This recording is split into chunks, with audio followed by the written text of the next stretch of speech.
Shalom, giving all praises to the Heavenly Father, Yahweh, Bahasham, Yahweh Shai, Bahasham, Rachakorash.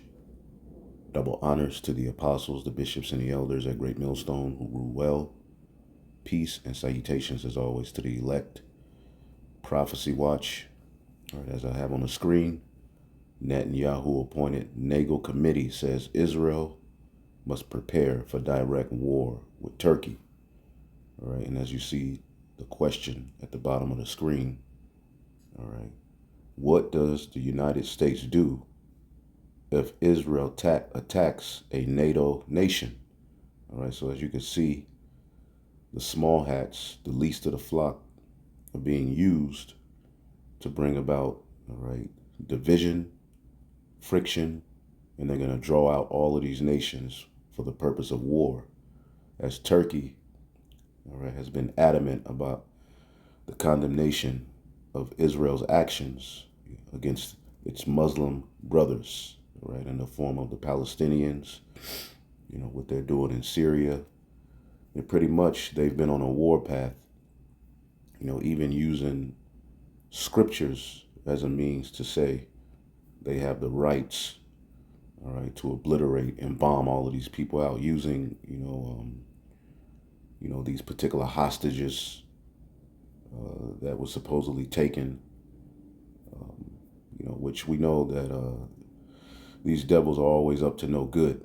All right, so supposedly, some hostages were taken, and from that point on, they've used that as a justification to just bomb, whether it be hospitals, and most of the people who, been at the victims of their bombing have been, women and children, men as well, but mostly women and children. All right, as they are using that as a means to ethnically cleanse those Palestinians out of that land. All right, and who's aiding them?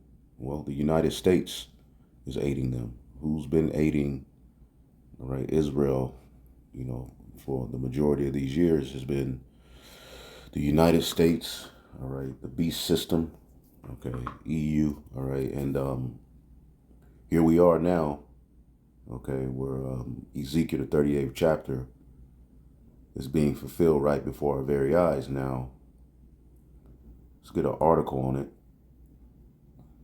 Give me 1 second.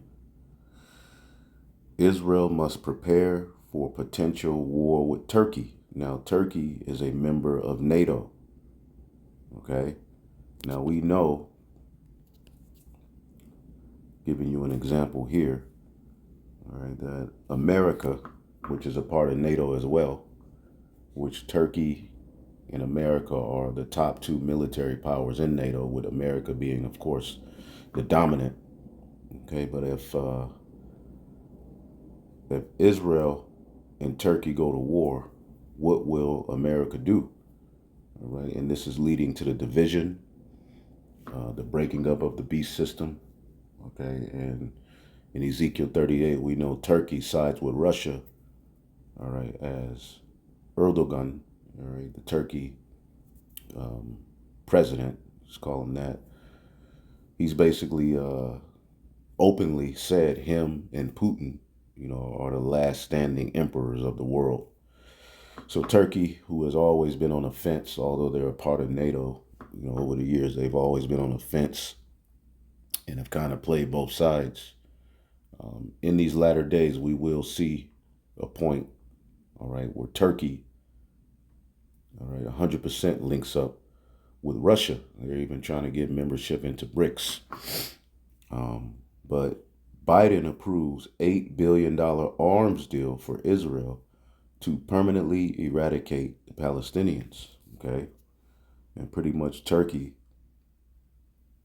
is in disagreement with how those small hats have been handling this situation with the Palestinians. All right. The Biden administration has approved a controversial $8 billion arms deal with Israel that will allow Netanyahu to regime to permanently eradicate the Palestinians from the Gaza Strip. Okay. And Donald Trump as well has recently, let's bring this out, okay? Let's listen to what he just said. All hell will be paid. That all hell must be paid if they don't release the hostages. Do I have to define it for you? Look, all hell will break out. If those hostages aren't back, I don't want to hurt your negotiation.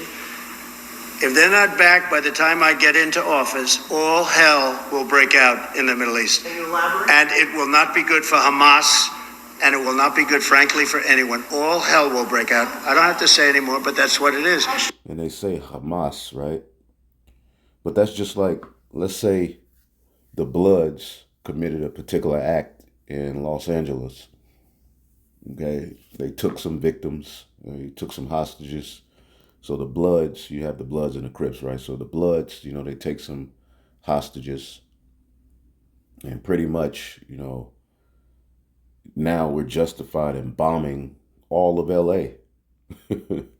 All right, when really it was supposedly just a group within this region that did this act.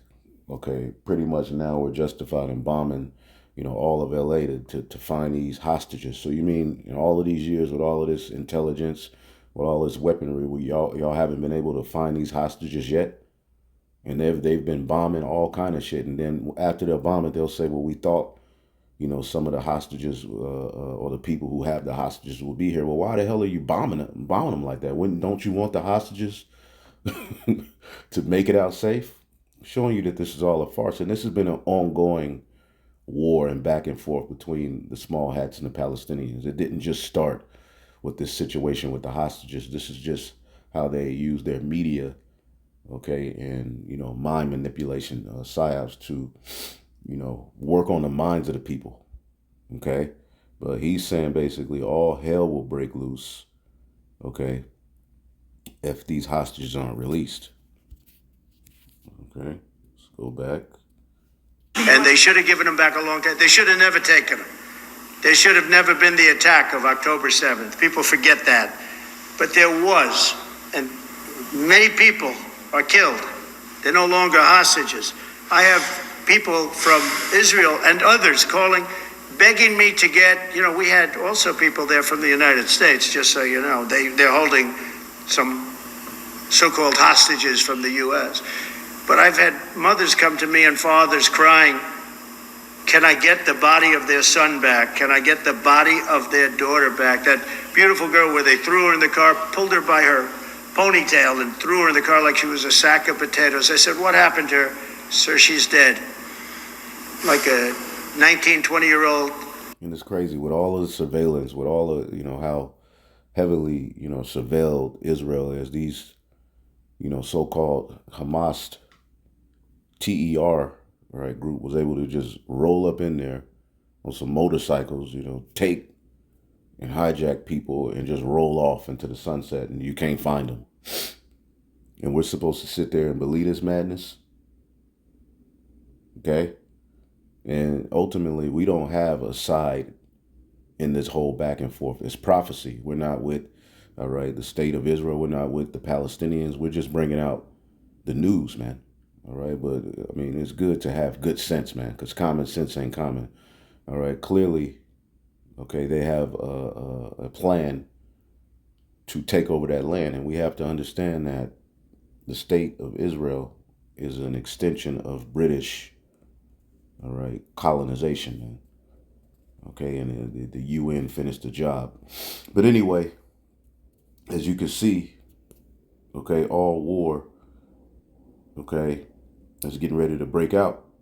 Okay, everything is in line with what the prophecy said. As the scriptures say, at the end it shall speak. So here it is, Biden, before he gets out of office, he's sending more aid and there's more deals and, for the state of Israel to be armed, okay, and to continue their war path.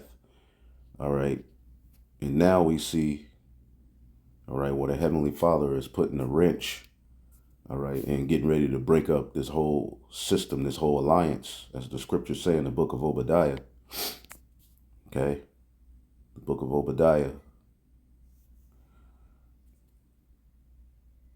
This is the book of Obadiah, verse 7, it says, all the men of thy confederacy have brought thee even to the border.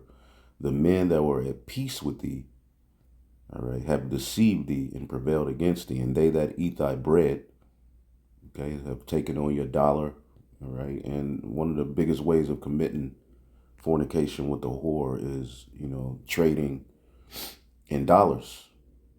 See? And this is why a lot of these nations are trying to find a way around that dollar. All right, as the scriptures say, the nation shall not flow anymore unto her. But, that's going to be a hard task. You're not going to just get around the U.S. dollar. All right, so ultimately, war is getting ready to take place. Okay, and that's prophecy. Okay, so the men of thy confederacy, meaning their agreement, okay, their coalition. The word confederacy in the Hebrew is bariath, covenant, alliance. Okay, so this beast system and these different agreements they made for the purpose of protecting the whore, okay, it's all getting ready to break up. Okay, it says pledge, treaty, alliance, league, constitution, ordinance, monarch to subjects, okay, agreement. Okay, so they've had these agreements over these years, but we're living in a time where moves are being made, all right, where everybody is getting ready to choose their side. Okay, so we know that Turkey is a part of NATO. Okay, let's read this again. Obadiah 1 verse 7. All the men of thy confederacy have brought thee even to the border. The men that were at peace with thee have deceived thee and prevailed against thee. They that eat thy bread have laid a wound under thee, and there is none understanding in him. Shall I not in that day, saith the Lord, destroy even the wise men out of Edom and the understanding out of the mount of Esau? So they don't even understand, because, their eyes is fixated on, this NWO, the fact that, we're getting ready to head into, our new world. We need war, we need deception, we need chaos, and we're going to be the phoenix that rises out of the ashes to establish our NWO, as we have the means to, survive, destruction. We have our bunkers, we have this, but synonymously, they don't agree on nothing. The elites don't agree.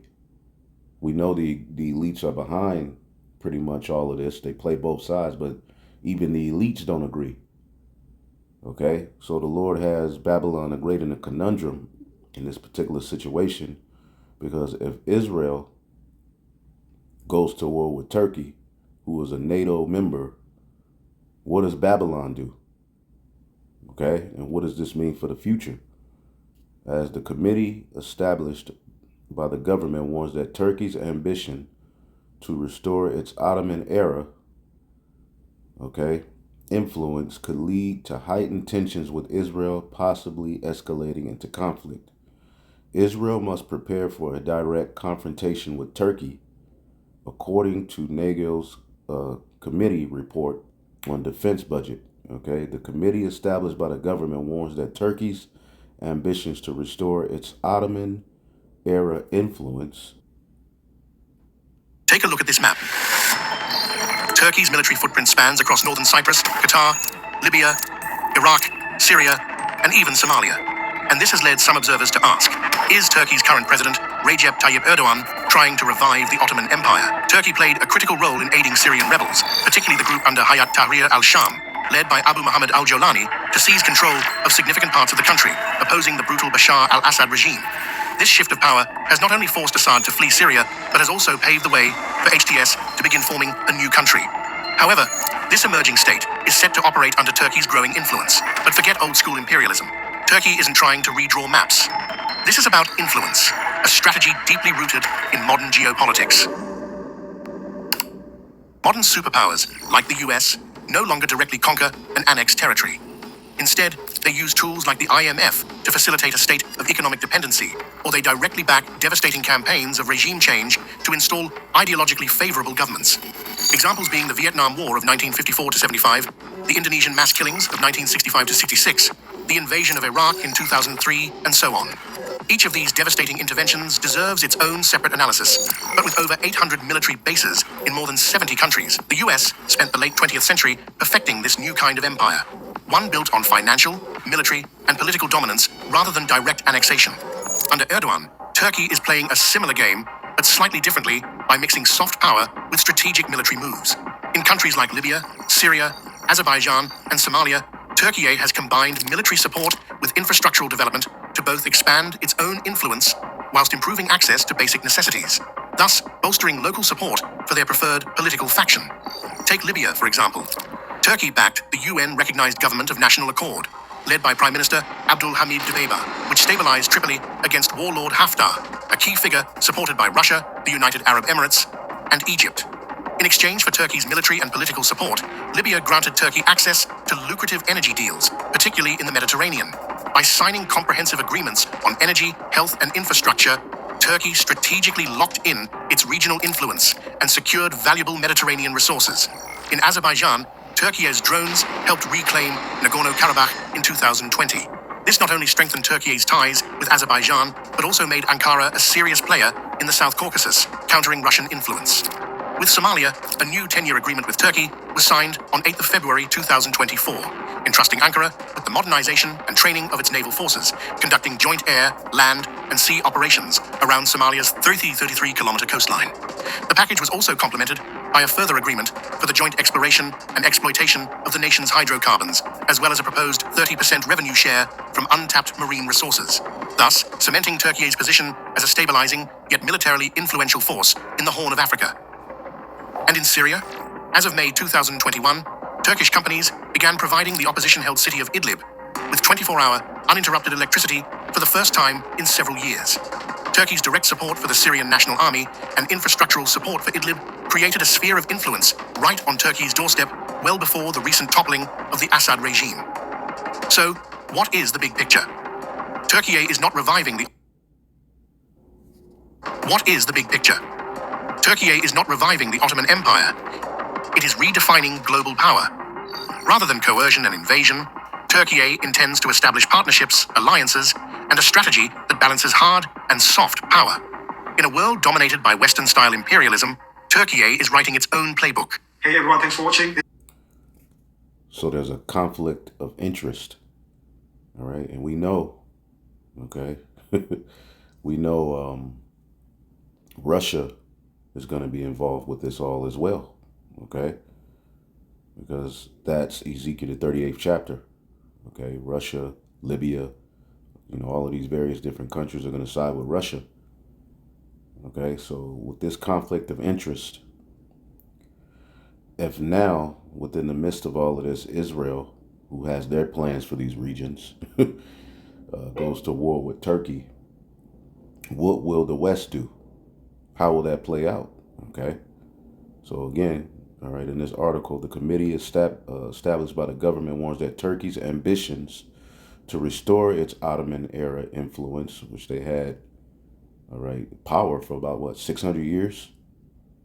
Okay, they ruled, all right, in these regions. And basically, it's under the guise of restoring peace, as these particular regions have been in friction because of the beast, the West, Israel, all right, who was a secret extension of this whole, system as well. It says, the committee established by the government warns that Turkey's ambitions to restore its Ottoman-era influence could lead to heightened tensions with Israel, because in that Ottoman era, they had control in Israel. They had, influence in that region. Okay, but we know that those small hats, from the time that the British established it, it was for the purpose of getting, those Muslims out of there. Okay, and it's a so-called holy war. And again, they are using the Bible as a means to justify what they're doing. Okay, because these people don't represent our God. All right, we have the right, to ultimately bomb these people. Okay, give me 1 second. All right, I don't have that much time, but it can possibly escalate into conflict. The report highlights the risk of Syrian fractions aligning with Turkey, creating a new potential threat to Israel's security. Okay, and again, Russia has interest over there as well. So this is Ezekiel the 38th chapter, and what will lead, all right, to the end of the state of Israel via war. And that's going to draw, all right, as the scriptures say, the least of the flock is going to draw these various different nations to war. Now, let's get a scripture real quick. Okay, because that's the question. What does the West do? The priest Shimon posed the question, what will America do? Okay. What will America do in the event, this happens? Because it is going to happen. Okay, this is the book of Jeremiah 51 and 27. Set up a standard in the land, blow a trumpet among the nations, prepare the nations against her. All right, because what this is all going to, culminate into is, the least of the flock is going to draw these nations out for war.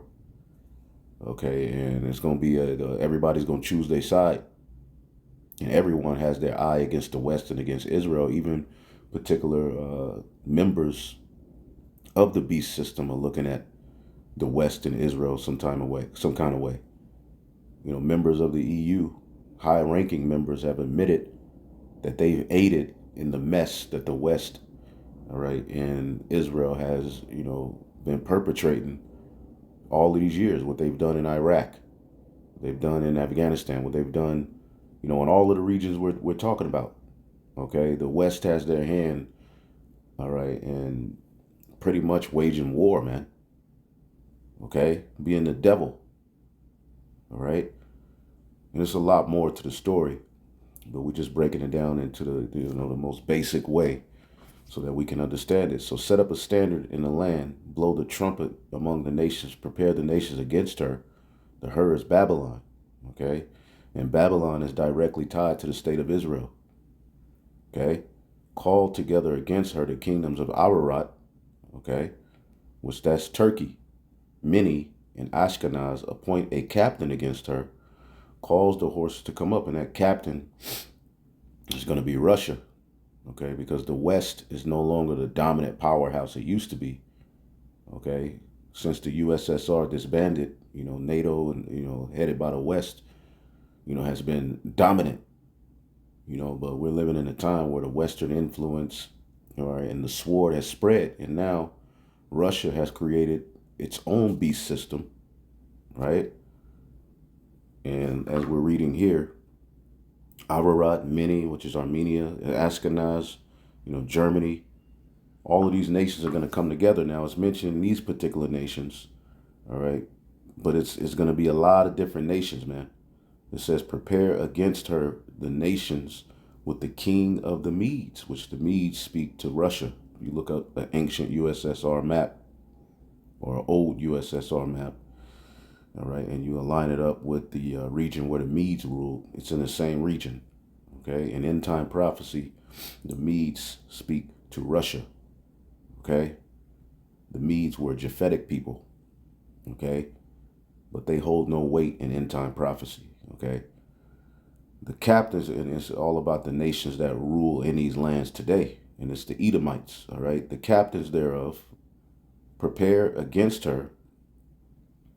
Let's read it in the NLT. Bring against her the armies of the nations led by the king of the Medes and all their captains and officers. Okay, so this is going to lead to world war, man. Okay, Ezekiel the 38th chapter, right? Ezekiel 38, speaking to Gog and Magog. All right, Gog of Magog. All right, which is Russia. Ezekiel 38 and 4. And I will turn thee back and put hooks into thy jaws, and I will bring thee forth in all thine army, horses and horsemen, all of them clothed with all sorts of army. And all of these nations are siding together, okay, pretty much for the purpose of anteing up. Okay, they know they're getting ready to go to war, right? Anteing up, so then they're all linking they're pretty much forming their own beast system. Even a great company with bucklers and shields, all of them handling swords. Persia, which is Iran, They're in the midst. Ethiopia, Libya. See that? Libya. We just, all right, Libya is all in the news, right, in these times. Okay, all you have to do. Russia is preparing to transfer its military forces from Syria's port city of Tartus to Libya. The main intelligence directorate of the Ministry of Defense of Ukraine, known as HUR, reported on Friday. Russians are currently waiting for the arrival of the ships that will export military equipment and weapons, HUR reported in a statement posted on Telegram messaging app on January the 3rd. On January the 5th, 2025, the Russian large landing ships Ivan Gren and Alexander Otrakovsky, along with the dry cargo ship Sparta, are scheduled to arrive at the Syrian port. They are currently en route to Tartus in the Mediterranean Sea. On board, the Otrakovsky is the chief of staff of the 121st Brigade of Landing Ships of the Russian Navy, Captain First Rank Yuri Davitian. HUR's statement reads. The intelligence agency added that on January the 8th, 2 additional Russian vessels are expected to dock in Tartus, the universal cargo ship Sparta II and the tanker Ivan Skobelev, which are now preparing to cross the Strait of Gibraltar. Some of the Russian armored vehicles evacuated from Syria have already been unloaded in Russia's Vladimir region, HUR stressed. Russia started withdrawal of its troops from the military base in Syria after the toppling of Bashar al-Assad by rebel groups in early December. Ukrainian intelligence reported that Russia was having great difficulty evacuating soldiers from the country. It should be noted that the Kremlin was the closest ally of Bashar al-Assad and granted political asylum to the ousted leader and his family. Meanwhile, Ukraine is establishing diplomatic relations with the new Syrian government, with Ukrainian Foreign Minister Andriy Sybiha visiting Syria for talks. So it's a lot going on. All you have to do is look these things up, but it all right, it's all in line with what we read in Ezekiel the 38th chapter, which is going to lead to all of these countries, Persia, Ethiopia, Libya, all of them with shield and helmet. Okay, Gomer and all his bands. That's Turkey, the house of Togarmah and the North Quarters, and all his bands, and many people with thee. So these are going to be alliances made. Okay, here in these latter days, all right, to wage war against the state of Israel, all right, and eventually America is going to be drawn into that war, all right. Be thou prepared for thyself, thou and thy company that are assembled unto thee, and be thou a guard unto them. As we can see, Russia is going to be a guard, all right, to these various different nations, all right, militarily, okay, is going to help their economies, okay, and so forth. So these are the times when I just wanted to report on that. And again, you know, you can look more into these things. There's more technicalities that, you know, coincide with what's happening. All right, but we're just bringing it out in the most basic way to show you that these prophecies are coming to pass, as the book of Habakkuk says. All right, at the end, these things will be speaking. All right, shalom.